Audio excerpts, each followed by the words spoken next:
تبارك الذي بيده الملك وهو على كل شيء قدير الذي خلق الموت والحياة ليبلوكم أيكم أحسن عملا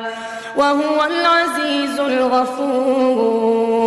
الذي خلق 7 سماوات طباقا ما ترى في خلق الرحمن من تفاوت فارجع البصر هل ترى من